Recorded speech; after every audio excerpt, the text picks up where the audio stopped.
Hello chers frères, bienvenue dans cette nouvelle vidéo, bienvenue sur notre chaîne. Vous connaissez déjà le principe qui est celui d'enseigner le leadership tiré de la Bible. Et je suis, vous connaissez déjà votre frère Clet Mikolo, je suis auteur des livres Le leadership personnel expliqué à tout le monde, 11 étapes pour libérer le leader qui sommeille à l'intérieur de vous et la beauté et les dangers des relations. Alors aujourd'hui, nous n'allons pas parler de leadership, nous allons parler d'entrepreneuriat. Les erreurs que nous devons absolument éviter en tant qu'enfants de Dieu lorsque nous entreprenons. Et vous savez qu'il y a une différence entre les personnes qui sont dans le monde, qui entreprennent uniquement pour se faire de l'argent, et nous, en tant qu'enfants de Dieu, nous entreprenons non pas seulement pour se faire de l'argent, nous entreprenons également pour créer un impact, pour servir nos dons et nos talents à notre génération et pour glorifier Dieu. C'est la raison ou les raisons pour lesquelles nous entreprenons en tant qu'enfants de Dieu. J'ai observé qu'il y a 3 catégories de personnes. Et si vous menez une étude, vous allez vous rendre compte que, il y a des personnes qui ont le temps, mais qui n'ont pas l'argent. Il y a des personnes qui ont l'argent, mais qui n'ont pas le temps. Et la 3e catégorie, ce sont les personnes qui ont le temps et qui ont l'argent. Et le but, en tant qu'enfant de Dieu, est de faire partie de cette catégorie d'hommes et de femmes qui ont l'argent, mais qui ont également le temps pour servir Dieu dans leur génération. Alors, quelles sont ces erreurs que j'ai observées chez nous, chez les chrétiens, lorsqu'ils entreprennent? La première erreur, c'est le manque de vision. Les amis, lorsque vous entreprenez, lorsque nous entreprenons, on remarque bien que les gens veulent simplement gagner de l'argent. Et donc, ils n'ont pas une longue vision, ils n'ont pas de vision à long terme. Ils ne savent pas où ils vont. Pourquoi? Parce qu'ils sont simplement conduits par le désir de gagner de l'argent. Et donc, ils vendent des produits, ils vendent des services, ils vendent tout ce qu'ils trouvent à faire. Ils le font, mais malheureusement, derrière ça, ces personnes-là n'ont pas de vision. Et vous allez vous rendre compte que ce que la Bible dit est vrai. Dans Proverbe 29, au verset 18, « Sans vision, le peuple périt. » Les amis, si vous n'avez pas de vision claire et que vous décidez d'entreprendre, votre échec est assuré. Et je crois que toutes les personnes qui réussissent en tant qu'entrepreneurs, qu'ils soient chrétiens ou pas, sont conduits par une vision. Ils ne sont pas simplement conduits par le désir de gagner de l'argent de jour en jour. Non. Quelle est la vision que vous avez lorsque vous décidez d'entreprendre? Est-ce que c'est simplement pour gagner de l'argent ou est-ce que vous souhaitez créer un impact dans la vie des gens? Est-ce que vous souhaitez transformer au travers de votre entreprise? Est-ce que vous souhaitez transformer votre communauté?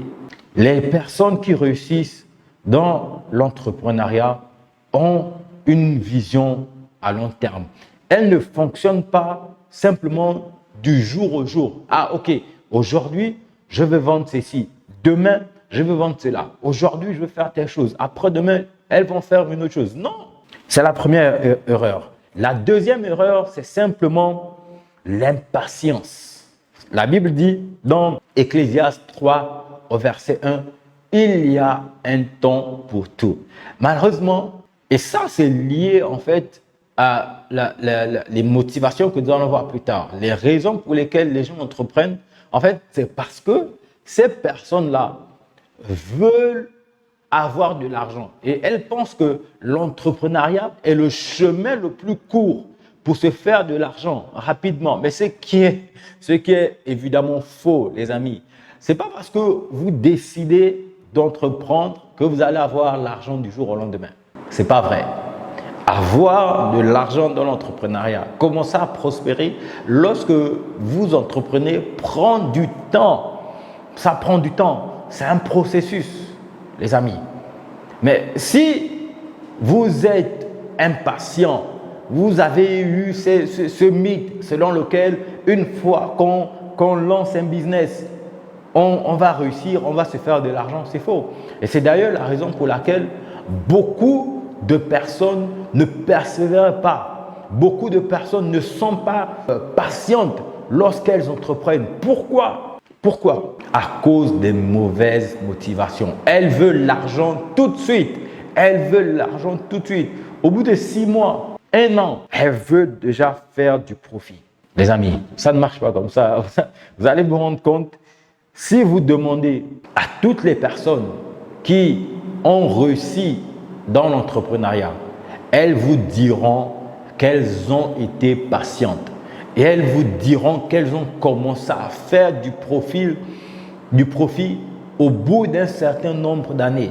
La troisième erreur que j'ai observée chez nous, les chrétiens, c'est que nous ne travaillons pas en communauté. Vous allez vous rendre compte, je ne sais pas, peut-être dans l'assemblée, dans la communauté dans laquelle vous êtes. Dites-moi, est-ce que les entrepreneurs forment une communauté, décident d'investir ensemble, décident de racheter des entreprises ensemble? Ce n'est pas notre cas. Et du coup, vous allez vous rendre compte que 2 personnes, 3 personnes, un groupe de personnes peut avoir la même idée, mais refuse de se mettre ensemble pour travailler. Elles ne se rendent pas compte que le groupe a une force. Le groupe a une force, les amis. Nous ne pouvons pas, personne ne peut faire tomber un système seul. Personne ne peut faire tomber un système seul. Il faut absolument joindre nos forces, nous mettre ensemble pour travailler. Lisez d'ailleurs Ecclésiaste 4 au verset 19. La Bible dit « 2 valent mieux qu'un, car ils tirent un bon salaire de leur travail. » Nous devons apprendre à nous mettre ensemble. Il y a des personnes qui ont plusieurs compétences. Mais pourquoi ne pas nous mettre ensemble et décider de créer une entreprise commune plutôt que d'évoluer seul? On n'a pas encore compris que si l'autre réussit, je réussis. Si l'autre échoue, j'échoue. Dans nos églises, il y a très peu d'entreprises communes. Il y a très peu de gens qui ont décidé de travailler, de se mettre ensemble, d'apporter leurs différentes compétences et créer une entreprise.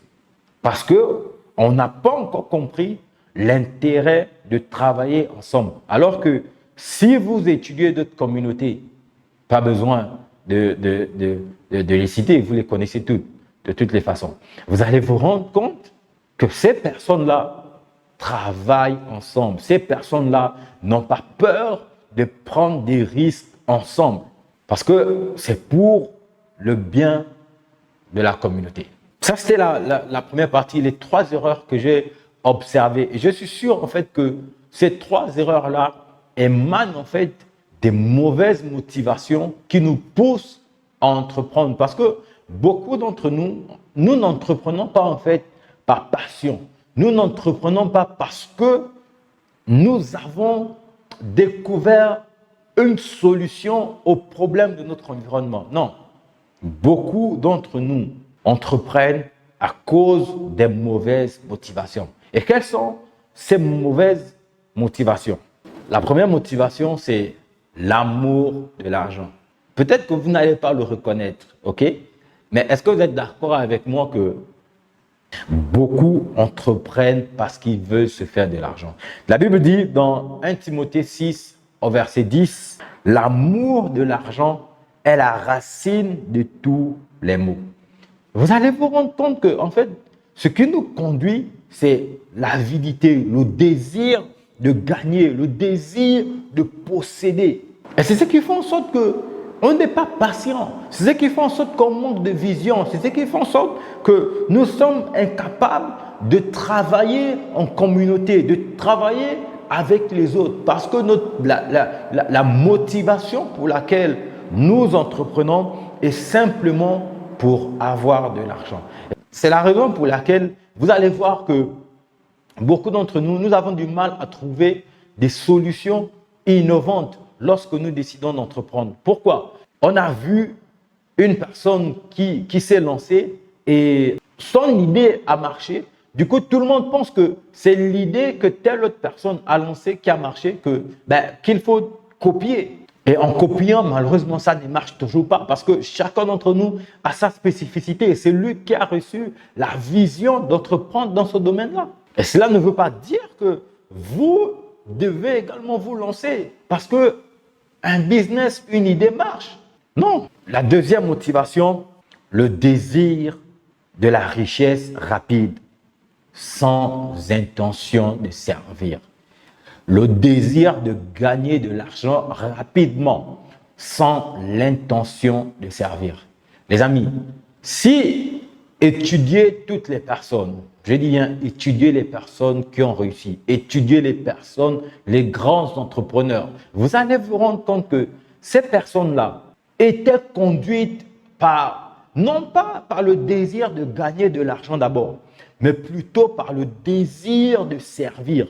Et c'est lorsque vous servez les autres, les amis, si vous avez une solution à un problème et que vous décidez d'apporter cette solution au problème auquel les gens sont confrontés dans votre environnement, vous allez vous rendre compte après, quand vous décidez de faire payer votre service ou votre produit, ces personnes-là n'auront pas du mal à dépenser leur argent.